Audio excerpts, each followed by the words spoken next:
Welcome sa Time Machine ng Tito Jones TV. Ngayon ibabalik ko kayo sa Baguio noong early 1900s bago pa usong ukay-ukay, Starbucks at traffic sa Session Road. Dati ito ang playground ng mga Amerikano, tambayan ng mga Igorot at syudad na ginawa para maging summer capital ng Pilipinas. Mula sa palengke na punong-puno ng gulay, sa Burnham Park na social picnic spot, hanggang sa Session Road na battlefield noong World War II, lahat yan titirahin natin sa isang kwela. Pero malaman na lakad sa kasaysayan ng Baguio.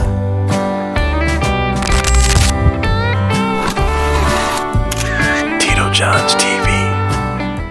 Ito isang super throwback view ng Baguio City. Nasa 1920s era pa ito, nung nagsisimula palang gawing summer capital ng Pilipinas. Wide open pa ang lugar, halos puro lupa, damuhan, konting building at military barracks. Sa harap makikita mo yung malalaking gusali na mukhang warehouse at staff quarters ng mga Amerikano. Doon nag-ooperate ang mga early offices at accommodation ng mga official na naka-assign sa Baguio. Sa malayo may kita kang maliit na building sa tuktok ng bundok. Malamang isa sa mga government o military structures. Sobrang social ng placement kasi overlooking ang buong valley. At sa gitna may mga kumpul ng mga tolda at maliliit na bahay. Parang early settlement ng mga Igorot at farmers na nagdadala ng gulay mula Benguet. Dito nagsimula ang palitan ng kultura. Pero mapapansin walang masyadong puno ng pine dito kumpara sa mga later photos. Ibig sabihin clearing pa lang ito noon para sa development ng lungsod. Kaya kung titingnan, parang blueprint pa lang ng magiging modern Baguio. Todo imagination ba sila kung paano gagawing syudad? Ito ang aerial shot ng Baguio City noong January 9, 1936. Kuha pa ng US Army Air Forces. Yung malaking rectangular pond sa gitna, yan ang Burnham Park Lake. Bago pa siya puno ng swamp boats at selfie stick warriors. Noon simpleng water reservoir at pasyalan lang. Pero social na ang dating kasi nasa gitna ng master plan city ng mga Amerikano. Sa paligid makikita nyo yung maayos na urban layout. Talagang planado. Session Road area sa taas. Ang mga government buildings na kaayos. Tapos sa kanan, makikita mo yung Baguio Cathedral. Pero kahit may structures, ang dami pa ring pine trees at open spaces. Hindi pa traffic, hindi pa puno ng kotse at wala pang no parking along Session Road signs.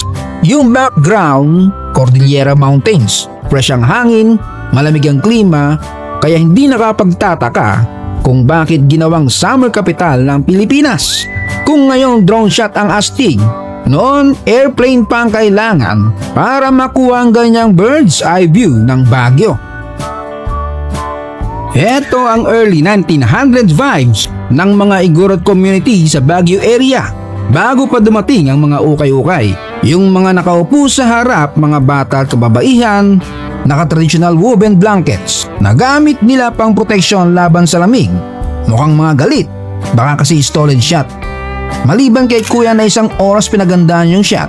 Yan ang uso noon, diretso lang, walang kurapan, walang galawan. Sa likod makikita nyo yung nipa hat.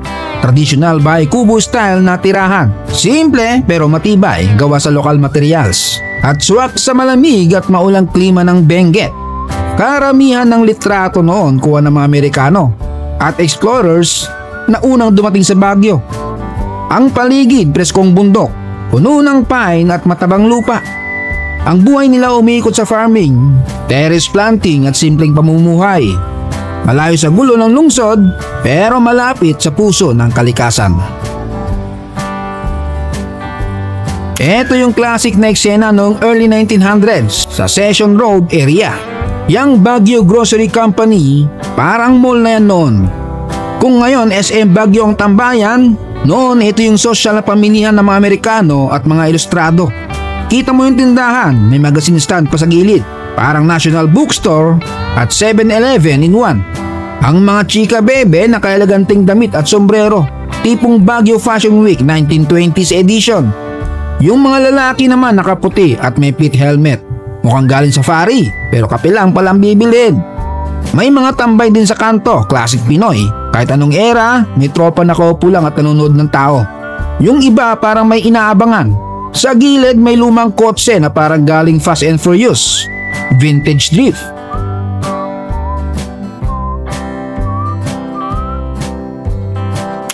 Kung ngayon ang market ng Baguio kilala sa ukay-ukay at pasalubong na strawberry jam, dati pa lang powers na ng gulay.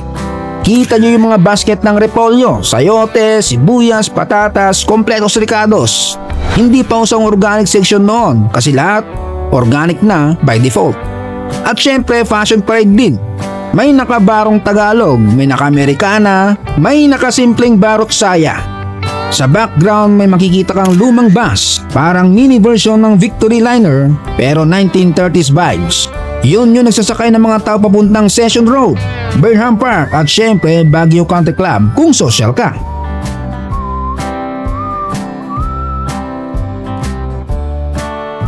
Isa sa pinakasosyal na tanawin nung panahon ng Amerikano noong 1900s. Yang nasa ibabaw ng burol, yung malaking gusali, yan ang the Governor's General's Residence sa Baguio, aka The Mansion.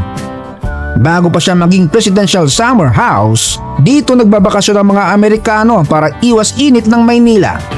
Parang Tagaytay staycation, pero level up kasi presidente at mga panumbigati ng guest list. Sa ibaba yung mga bungalow style cottages, yan ang mga quarters ng mga opisyal, sundalo at bisita.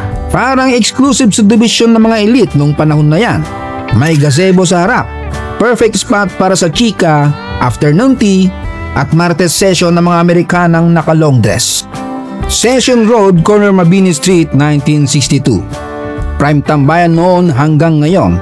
Sa kaliwa, kita nyo yung mga lumang signage na La Suerte Studio, Valley Ram Outfitters at kung ano-anong tindahan ng bazaar, photo studio at clothing shop. Dati ito yung Green Hills plus Divisoria combo ng Baguio. Dito ka bibili ng damit bago gumala sa Burnham Park o maglakad-lakad sa Mines View.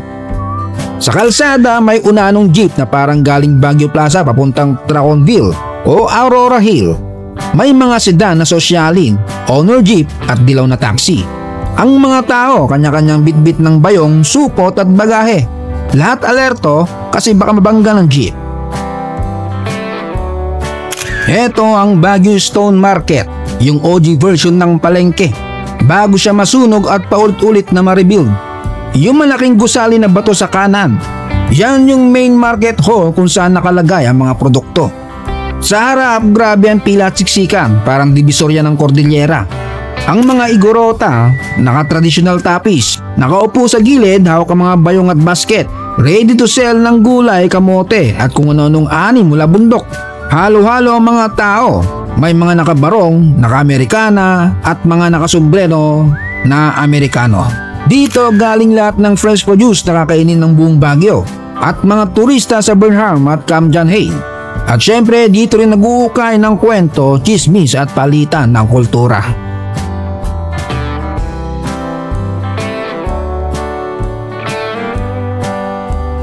Ito ang Session Road na wasak, giba at puro abo. May mga sundalong Amerikano, dahan-dahan nagmamarcha, fully armed habang nasa paligid nila ang mga gusaling tinamaan ng bomba at granada. Sa kaliwa mga tindahan, sa kanan yung dating palengke at mga istruktura na halos abo na lang. Ito yung panahon ng liberasyon ng Baguio noong 1945. Matapos ang matinding bakbakan laban sa mga Hapon, ang dating malamig at masayang summer capital naging war zone. Ito ang tinatawag na Camp John Hay noong kasagsagan ng American Colonial Era. Yung mga tent, dyan tumutuloy yung mga sundalo at bisita na galing Maynila para magbakasyon at umiwas sa init. Parang camping site na social version. Kape, sigarilyo at konting whiskey habang giniginaw sa malamig na hangin ng Cordillera. Yung mga maliliit na barrack-style buildings, yan ang mga cottages at quarters ng mga Amerikano para sila naka-staycation pero military style. Ito ang original Baguio Country Club noong 1905. Yung gusali gawa ng mga Amerikano. para may sosyal na tambayan sila tuwing summer. Sa panahon na karamihan ng Pinoy na sa bahay kubo pa rin, ito may clubhouse na pang Europe ang peg. Dito dati nagchichill ang mga kano, mga opisyal at syempre yung may mga pera. Malawak ang paligid, open fields at background na puro bundok at pine trees. Hindi pa subdivision at hindi pa traffic. Horseback riding, golf at cigar time lang trip dito.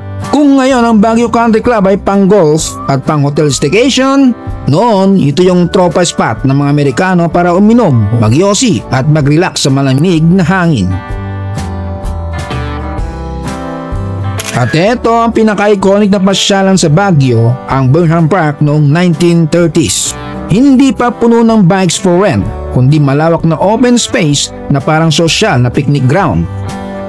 May mga tao, nakaputing bestida, barong at sombrero, parang fashion show sa gitna ng damuhan. Sa gitna may gazebo, mga may tugtugan o program, kaya dagsang tao. Para itong Sunday vibe sa Baguio noon, chill lang ang lahat. Sa harap may classic black cars na parang lumabas sa gangsters movie. Walang traffic enforcer, walang clamping, sosyal. Sa background, kita nyo yung bungalow house at pina-covered hills. Yan yung mga early residences ng mga Amerikano at elite Pinoy.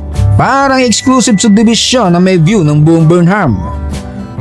Kung ngayon ang Burnham Park ay puno ng bikes, boats at kwek-kwek, noon ito ang social media ng Baguio. Dito lahat nagpapakyut, nagpipiknik at nagdi-display ng OOTD. So yun, ang Baguio noong 1900s ay hindi lang basta malamig na syudad. Ito ay halo-halong kwento ng mga Amerikano, mga igorot, gulay, gera at syempre matinding transformation mula probinsya to sosyal na lungsod. Kung na-enjoy mo ang trip na to, huwag kalimutang mag-like at mag-subscribe. Shout out Lenlen Parungaw from Sariaya, Quezon, Samuel Gernale, Sean Stephen Vinluan from San Carlos, Pangasinan, Melchades Lobredo from Bicol, Henry Magno, Love Trip TV from New Zealand, Jeff Ramos from Nueva Ecija, kay Nehemias Clasio, Michael Leola Valdivilla ng Quezon Province at sa Family Unte from San Pablo, Laguna. Salamat sa panonood, hanggang sa muli.